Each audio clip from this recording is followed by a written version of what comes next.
Hi everyone, and welcome back to my channel. If you're new here, my name is Avery. I'm 23 years old and I live in the Midwest. I make videos about debt payoff, personal finance, and budgeting. So if that's something that interests you, feel free to subscribe. Anyways, let's get into the video. So in today's video, I will be budgeting my first paycheck for April. Almost forgot which month it was.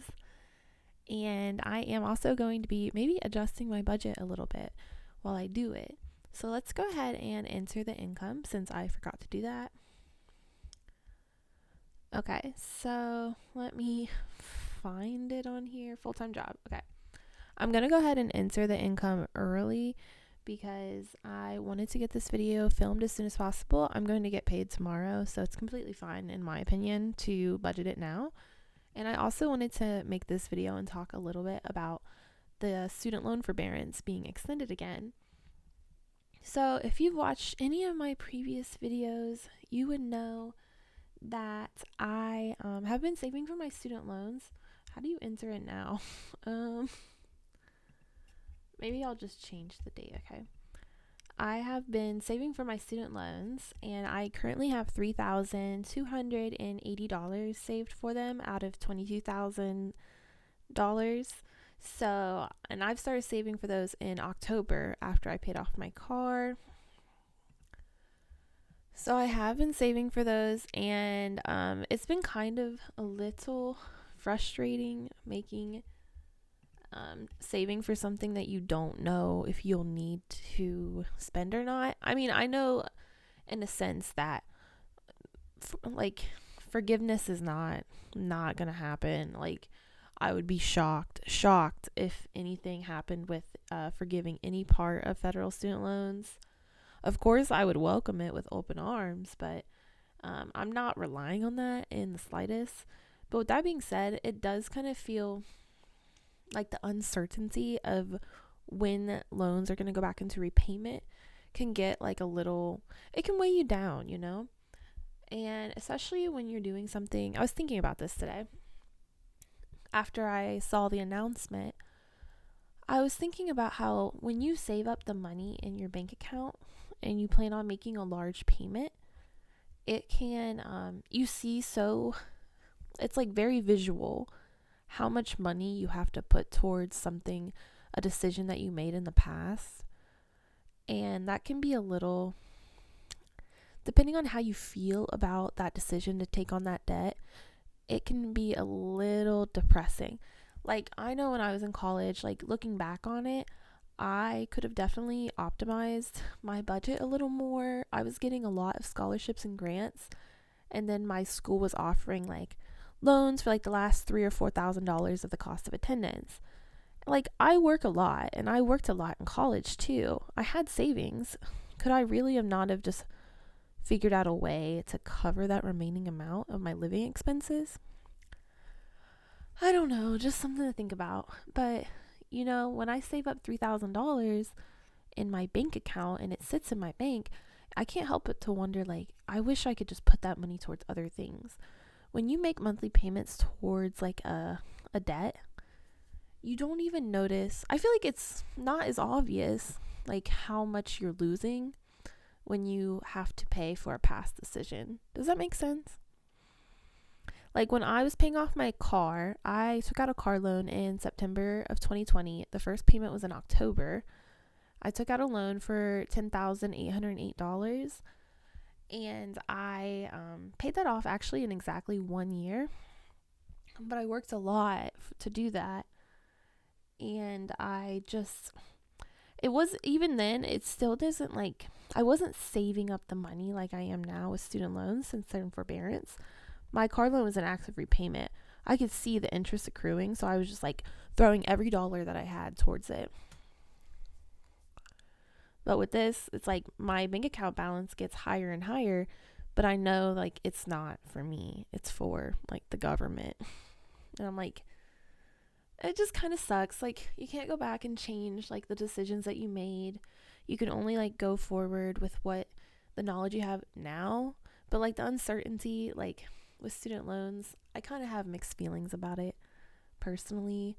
I guess I am glad that it's giving us more time to either, if your financial affairs aren't in order, maybe you have more time to hopefully get into a better position where you feel more comfortable going into repayment. Or if you're saving for them, maybe it gives you the chance to keep saving for them with an interest-free period. I don't know, just something to think about. Let me get a glass of water, just a second. I feel like I talk so much in these videos, and I get so thirsty. Okay, so let's truly get into budgeting. I will say, since the student loans forbearance hasn't been extended, I was initially targeting my $3,603 loan because I thought I'd be able to cover that one by the end of this month. However, since we're going into September, like August 31st, but it's really going to be like September, October, I decided to switch gears a little bit. I'm actually doing two major things, in my opinion. One, I'm taking this month off. I'm not putting any money towards my student loans this month unless my other goals are covered. And then two, I'm actually decided that I made a pretty big decision. I will be targeting my largest loan, which also happens to have the largest interest rate, or the highest interest rate. So that's my $6,076 loan. And if I need to fix the target on this real quick, just a second. Okay. So I decided to do this because I think I can do it, and I do think it'd be quite the accomplishment to make this payment. But that's where those thoughts about like, I'm going to get to September and I'm going to have $6,000 in the bank account. That's just for making some large payment on a debt. It is what it is, I guess, but yes. Oh, I think I chose the wrong target. Where is it? Needed for spending, monthly debt payment. Oh, by date, I don't want that. So I know I need to almost $2,800 more, which shakes out to about just under $600 a month if you start this month. I'm going to take this month off, so it's going to be about $700 a month that I'll need to put towards it, which I think I can do. All that to be said, those are just my thoughts on the student loans, and let's truly get into budgeting this video. Thanks for sticking around this long. So I brought in $1,450.90 this paycheck. Some of that's coming from my full-time job, and then a small part of it's coming from my part-time job. This is actually exactly what I wanted to make.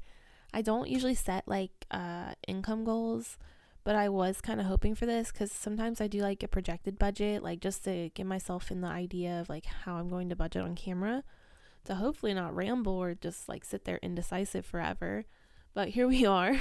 So since I got the $1,450 I wanted, I'm going to go, if you've watched any of my videos, you know I'm going to put half of the money into my rent category.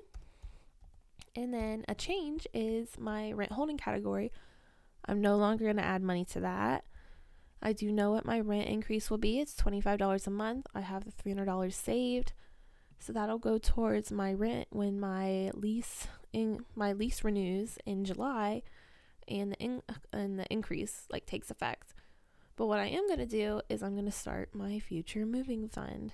I don't know if I'll just stay one more year, if I'll renew again. But just in case I don't, I am going to start preparing for the move, and I'm just going to put the money that I was putting into my holding category into my future money moving fund. So $33.50 every paycheck. Now that we've done that, wait, I did this in the wrong month. I budgeted into June because I already have May's rent covered, but I like to budget the moving into the category into the month that I'm currently in. So there's that. Everything in April is covered.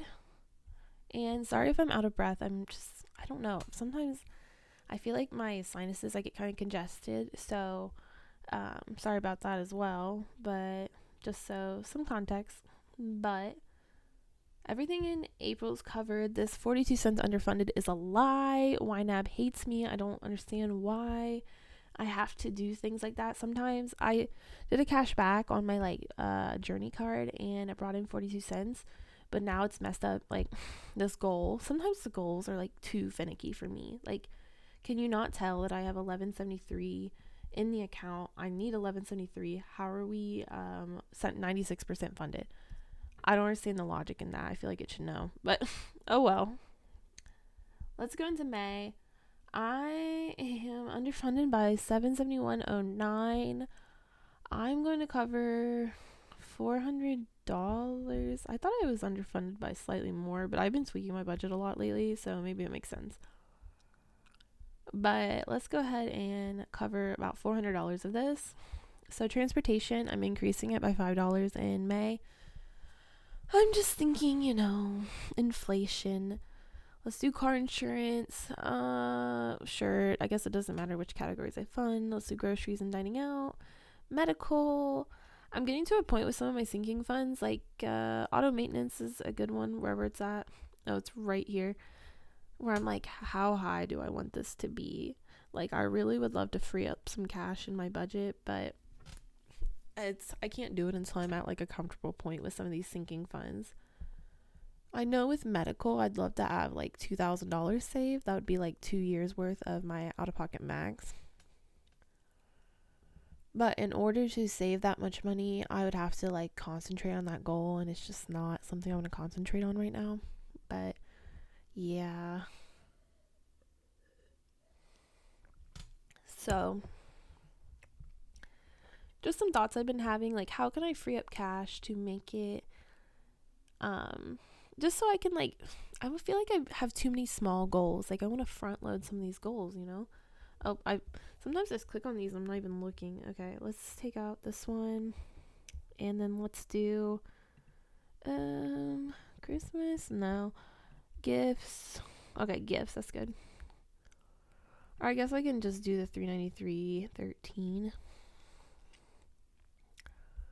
So that puts me at $377.96, and then let's put aside money into, where is it at? The Roth. I did increase my Roth contribution starting in May. Oh, wrong way. So I'm gonna put the $777 in there. All right, so I have $600 left. I do want to put this towards some certain things. A reason why I wanted to take this month off from student loans is because I'm quite honestly just tired, like I've mentioned before, but also because I just want to try focusing on goals, like spending goals more, instead of having so many like, oh, I'm putting $10 into the household, I'm putting $20 into the emergency fund. Like I know it builds up over time, I've seen it, but it's just kind of like you don't feel like you're making that much progress, you know what I mean? So I'm actually going to go ahead and go into my gift category if I can find it. I want to get this up to $300. So let's see what this amount would be. So $284.59. Oh wait, I can't do math. Okay. Okay, plus 15. So reason why I'm doing this is I can't type today, I guess. Reason why I want to do this is because I have a lot of expenses coming up. I keep clicking the delete button. I'm struggling right now. And then minus 0.41. There we go. I wanted at $300 because I have my dad's birthday coming up. I have Mother's Day. I buy a gift for my mom and my stepmom. I have my stepbrother's graduation from high school coming up. I have 3 younger step-siblings and 2 older full siblings. Anyways, he's graduating from high school, not college. So obviously I'm going to give him some money for his grad party. And then my boyfriend's birthday is coming up in May. So definitely need a lot of money put aside for all of that. And then I'm going to go into my fun category, and I'm going to add a new category. Actually, I have a hidden category. Let me find it. Concert tickets. I'm going to change this to just concerts. And I'm going to a concert in Detroit in the end of this month. So I want to put $150 into that because that's just for things like gas, which I could take out transportation, but I don't want to. It's gas, food, and maybe like merchandise if I buy any. So let's do $150. I can always move out any of the leftover money I have at that, but I know my budget is $150 or less. So I'm down to $165.41. Let's see. I want to put money into my emergency fund. Let's put $65.41 in there. So we're up to 100. I do want to put extra money into vacation. So just like how much extra money? Maybe 50. So I'm down to 50. We're skipping past subscriptions. It's a lie. It's annoying when I see that. I love when everything says like funded. And that's often why I don't set goals on certain categories that I don't intend to have like a specific amount of money going towards each month. Like I might set a minimum goal, like my health, beauty, and clothing. I'll put like $20 in, but I don't want to put something higher in there, even if I plan on putting extra money into it, because I just find it stressful to see that when it's just like a discretionary expense at the end of the day and I can adjust it anytime I want. I do have $50 left. I feel like I need to put money into probably the bike supplies and maintenance category. I haven't bought the water bottle holder yet. That's $35. And then I feel like I'm forgetting something. Computer. I want to put money into the computer category. I just feel like every day I use my MacBook, it's like threatening me. It's like I'm about to give up. I'm about to leave. And it's kind of annoying because the screen, like the backlight, I think it was, of the screen broke. It wasn't that I like shattered the screen. It like broke internally. So when that happened, I had to get it replaced like a couple months ago. And when I bought this MacBook, it already had like a flickering screen issue, and I never did anything about it. So maybe that's on me. And I thought, oh well, this is great. So it broke. So if I get this replaced, I'm not gonna have that issue anymore. But somehow it's worse. Maybe they're not connected, but I thought they were. So that's kind of frustrating. Oh well. So I just know I'm going to need $35 for that. And honestly, this $2,500 goal is, I don't really need that much money for a computer. I'm not even that like indebted. I'm not even that married to the idea that I'm going to get another MacBook. I'm like, maybe I should switch it up because I kind of have like not the best luck with Apple products. Maybe it's how I'm using them though. Maybe I overdo it. I don't know. We did all that. And I have $0 left. However, I've been thinking about this. If I can find it, there's a category I want to steal money from. I want to take it out and I want to reassign it. I do this from time to time just because I change my mind. It's health and fitness. Here it is.